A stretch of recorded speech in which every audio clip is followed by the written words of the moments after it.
தம்மை பற்றி உத்தம இருதயத்தோடு இருக்கிறவர்களுக்கு தம்முடைய வல்லமையை விளங்க பண்ணும்படி கர்த்தருடைய கண்கள் பூமி எங்கும் உலாவிக் கொண்டு இருக்கிறது. 2 நாளாகமம் 16:9. கர்த்தரின் கண்கள் எவ்விடத்திலும் இருந்து நல்லோரையும் தீயோரையும் பார்க்கிறது. அவருடைய பார்வைக்கு மறைவானது ஒன்றுமில்லை.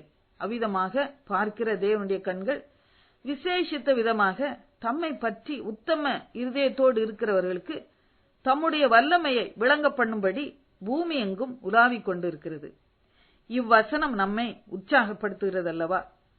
எசேக்கியா ராஜா கர்த்தருக்கு முன்பாக உத்தமனாய் நடந்தார். வியாதி படுக்கையில் கிடந்தபோது ஆண்டவர் எசேக்கியாவின் மேல் மனதுருகினார்.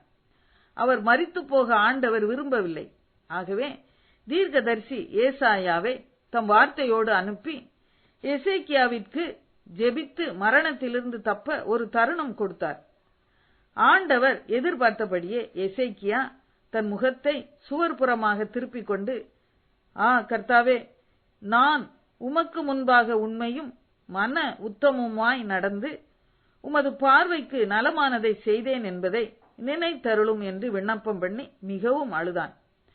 கர்த்தர் ஏசாயா தீர்க்கதரிசியை மறுபடியுமாக அனுப்பி அத்திப்பழத்து அடையை கொண்டு வந்து பிளவையின் மேல் பற்று போடுங்கள், அப்பொழுது பிழைப்பார் என்று தேவ ஆலோசனையும் கொடுத்து, உன் விண்ணப்பத்தை கேட்டேன், உன் கண்ணீரை கண்டேன், உன் நாட்களோட 15 வருஷம் கூட்டுவேன் என்று சொல்லி அற்புதத்தை செய்து ஒரு அடையாளத்தை காண்பித்து 3ஆம் நாளிலே கர்த்தருடைய ஆலயத்துக்கு போகத்தக்கதாக குணமாக்கினார். அல்லேலுயா.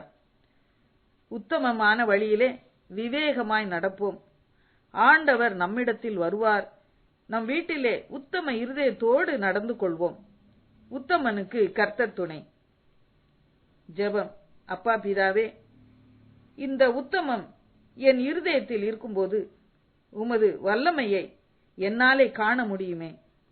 இன்று முதல் நான் உத்தமமாய் நடக்க தீர்மானிக்கிறேன். உமது வல்லமை என் வாழ்வில் வெளிப்படச் செய்யும். ஆமென்.